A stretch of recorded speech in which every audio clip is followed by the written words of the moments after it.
कोर्टाने 13/12/2019ला क्लिअर आदेश दिला आहे की राज्य सरकारने इम्पेरिकल डेटा तयार करायचा आहे.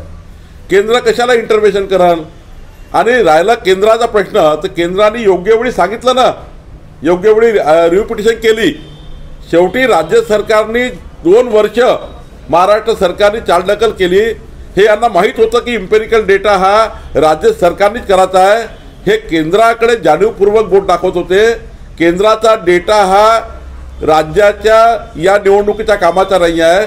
जर 2022 मध्ये निवडणुका होत आहे तर 2021ला डेटा तयार करावा लागतो. तो डेटा इम्पेरिकल डेटा या सरकारने तयार केला नाही. शेवटी आता तुम्ही म्हटलं ना सुप्रीम कोर्टमध्ये आम्ही तयार करतो, मग 13/12/2019 पासून तुमच्याकडे सुप्रीम कोर्टाने आदेश दिला, तेव्हापासून का तयार केला नाही? तुम्ही 2 वर्ष टाइमपास का केला? मी आता तुम्ही तयार झाले.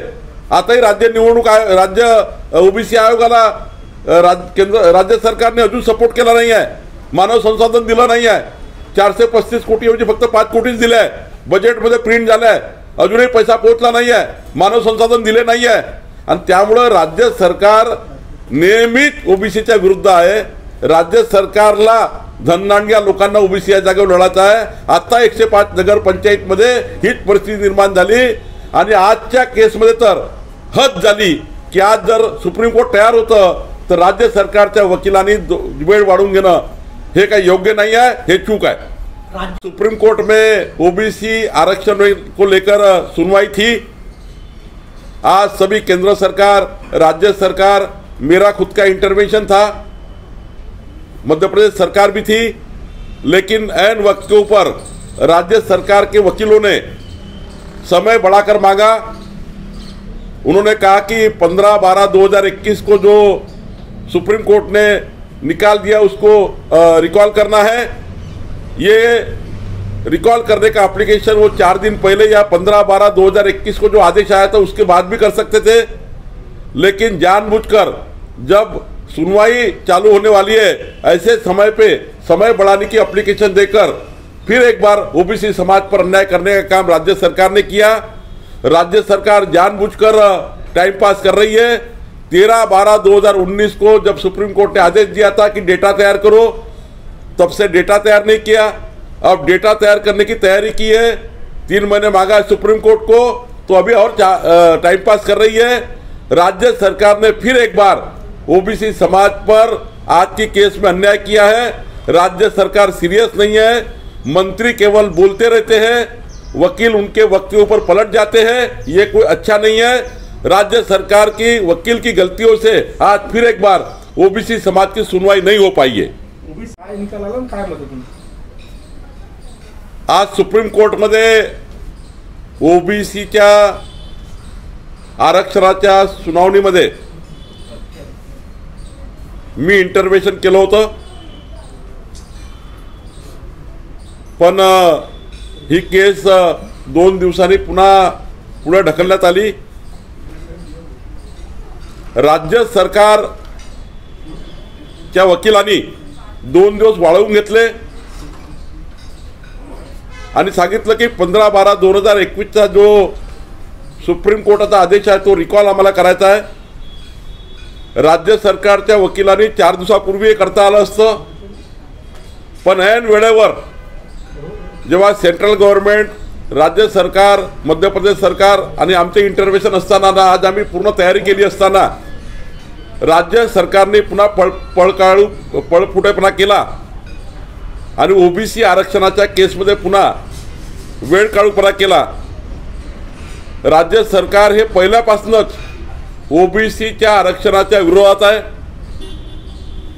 मागच्या 2 वर्ष असा वेळ काढूपणा केला. 13/12/2019 पासून आतापर्यंत वेळ काढूपणा केला आणि आजही पळपुटेपणा केला. तर राज्य सरकार गंभीर नाही आहे आणि म्हणून सुप्रीम कोर्टाने पुन्हा 2 दिवस वाढवून दिलेले आहे. राज्य सरकारचे मंत्री हे नुसते स्टेटमेंट करतात, पण वकील तयारी करत नाही. राज्य सरकार तयारी करत नाही. राज्य सरकार गंभीर नाही. ओबीसी समाजाला आरक्षण देण्याकरता गंभीर नाही. यांच्या चुकामुळे आज अनेक ओबीसीच्या सीट्स ओपनमध्ये लढावं लागत आहे. आणि म्हणून मला असं वाटतं आज जे राज्य सरकारने चूक केली पुन्हा ही चूक परवा करू नये अशी राज्य सरकारला आमच्या सूचना आहेत. झाले आता आणि उद्या मतदान आहे, तिथे ओबीसी आरक्षणाशिवाय होत आहे, मोठं नुकसान आहे ओबीसी समाज. 15/12/2021चा ऑर्डर जर रिकॉल करायचा होता तर 15/12/2021 पासून तर आतापर्यंत खूप वेळ राज्य सरकारला मिळाला होता. वेळेवर त्यांनी रिकॉल करण्याची अप्लिकेशन केली आहे आणि वारंवार सरकार ओबीसी आरक्षणाच्या केसमध्ये चालढकल करताय. मी आधीच सांगितलं होतं की ओबीसीच्या समाजाच्या जागेवर धनदांडग्या लोकांना यांना लढवायचं आहे आणि म्हणून त्या ठिकाणी चालढकल करतात. मंत्री नुसते बोलघेवडे आहे, बोलतात आणि सुप्रीम कोर्टाकडे लक्ष येत नाही, कोर्ट केसकडे लक्ष येत नाही, वकिलाशी चर्चा करत नाही, वकिलाचं ब्रीफिंग घेत नाही, वकिलाशी चर्चा करत नाही आणि म्हणून असे प्रकरण घडतात. मंत्र्यांना माझी विनंती आहे की त्या ठिकाणी मीडियाचा स्पेस घेण्यापेक्षा वकिलाला वेळ द्या, वकिलाशी बोला आणि कोर्टात हजर राहा आणि आपल्या हिअरिंगमध्ये सुद्धा हजर राहिलं पाहिजे. पण निश्चितपणे आज पुन्हा एकदा राज्य सरकारने ओबीसी समाजावर अन्याय केला आहे. परवाच्या दिवशी केंद्र सरकारने स्वतः रिव्ह्यू पिटिशन केलं आहे की तुम्ही राज्य सरकारला 3-4 महिने जे काही वेळ मागितला तो द्या आणि इलेक्शन कमिशनला सांगा की तेवढा वेळात निवडणुका घेऊ नये. आम्ही सर्व सुप्रीम कोर्टात भांडणार आहोत आणि आम्हाला वाटतं सुप्रीम कोर्ट आम्हाला न्याय देईल, सुप्रीम कोर्ट न्याय देईल. आरक्षणाच्या सुप्रीम कोर्ट विरोधात जाणार नाही असं आम्हाला वाटतं आहे.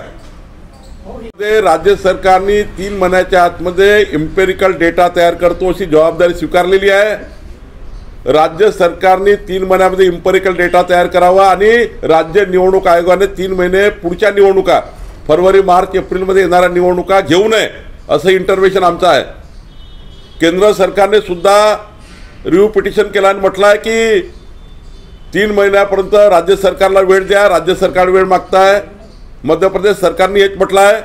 पण आजच्या दिवशी मात्र खेदजनक बाब आहे की राज्य सरकारचे वकील तयारी करत नाही, वेळेवर सुनावणीच्या वेळेस अप्लिकेशन देतात, वेळ मारून देतात आणि मग जर रिकॉल अप्लिकेशन करायची होती तर 4 दिवसापूर्वी का केली नाही, 4 दिवस का वाट बघितली, वेळेवर काय केली. सर्व तयारी असताना तुम्ही त्या ठिकाणी कोर्टामध्ये वेळेवर रिकॉल अप्लिकेशन करताय, हे चूक आहे. आणि म्हणून मला वाटतं राज्य सरकार जाणीवपूर्वक ओबीसी समाजावर अन्याय करताय असं चित्र आज कोर्टात दिसला. साहेबांचं निधन हे आमच्या सर्वांकरता दुःखाची आणि या महाराष्ट्राकरता प्रचंड मोठं नुकसान झालं आहे.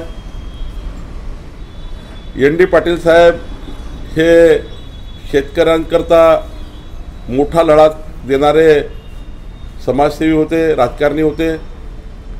मी मंत्री असताना अनेक वेळा त्यांनी माझ्या कार्यालयामध्ये शेतकऱ्यांना वीज, त्यांचे प्रश्न या विषयावर अनेक बैठकी घेतल्या आणि कधीतरी त्यांनी कधी काळात तर आंदोलनाच्या भूमिका घेतल्या.